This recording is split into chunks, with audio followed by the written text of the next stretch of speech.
श्री कृष्ण कहते हैं कि हम अपनी सोच और संसार की मान्यता के अनुसार अपने विचार बना दें। जैसा सत्य कहना धर्म है, असत्य बहनापा सहनशीलता धर्म है, और क्रोध करना आधार, उपकार करना, जीवों पर दया करना धर्म है, और निष्ठुर होना आधार। परंतु क्या यही सत्य है?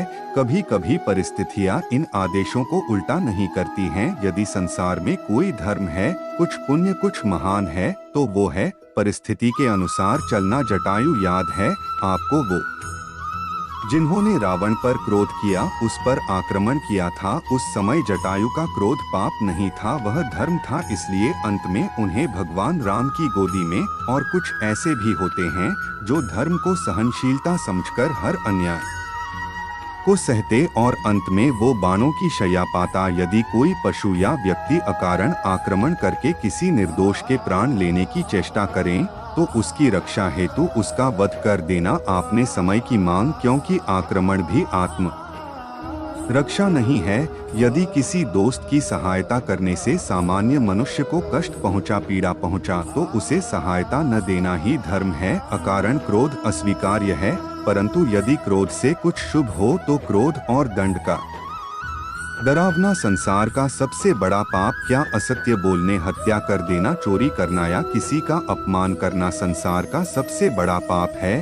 किसी निर्बल को सताना, और संसार का सबसे बड़ा दंड भी उस निर्बल के मुख से निकली हाय। श्री कृष्ण कहते हैं, आपने लोहार को लोहा पिलाते हुए तो जरूर देखा, और ये लोग पिघलता है इस चमड़े की बनी धान की से निकली हवा से। जरा आप सोचिए, एक मृत पशुओं की आंख में बनी धोनी की इतनी कठोर लोहे को भस्म कर सत्य विजय प्राप्त करने, तो अपने मन को शांत रखें, क्योंकि गर्म लोहे की भांति ईर्ष्या और क्रोध जैसे भाव को रखने वाला मनुष्य सदैव शांत स्वभाव के मनुष्य के समक्ष निर्बल पड़ जाता है। शक्ति ईर्ष्या और क्रोध में नहीं, शांति और संयम में। श्री कृष्ण कहते हैं कि आपने कभी भी योद्धा को युद्ध की तैयारी करते हुए देखा जरूर होगा। वहीं युद्ध जो ज्वालामुखी की भांति कभी भी फट सकता है। युद्ध वही होता है जो युद्ध में व्यतीत होने वाले समय से अधिक समय युद्ध की तैयारी में लगता है। जो योद्धा अभ्यास क्षेत्र में जितना अधिक समय देगा, रणभूमि में उतना ही कम रक्त बढ़ेगा। एक समान लोहा और तीखी तलवार में अंतर यही है कि एक तीखी तलवार को कड़ी अग्नि परीक्षा से होकर जाना पड़ता है, लोहार की मार खानी पड़ती है। एक तलवार जितनी पीड़ा सही कि उसका बार उतना ही प्रबल होता है। इसलिए पीड़ा से घबराएं नहीं, उसका सम्मान करें, उसका अभ्यास करें, क्योंकि यही अभ्यास जीवन के युद्ध में आपको विजय श्री बनाता है। श्री कृष्ण कहते हैं कि यदि आगे बढ़ना है तो अपनों का साथ, और यह बात सत्य भी है, और अपनों का साथ देना ही चाहिए। परंतु साथ देने से पूर्व यह अवश्य पहचान लेना चाहिए कि अपने हैं को क्या आपने वही होते हैं जिनके साथ हमारा रक्त संबंध होता है, या अपने मित्र अपने होते हैं जो हमें सदा कार्य के लिए प्रेरित करें, हमें आगे बढ़ाए, हमारा साथ दें, और न कि वो जिनका साथ देने से समाज का नाश, धर्म की हानि, वह सदैव साथ रहकर भी सगे नहीं है।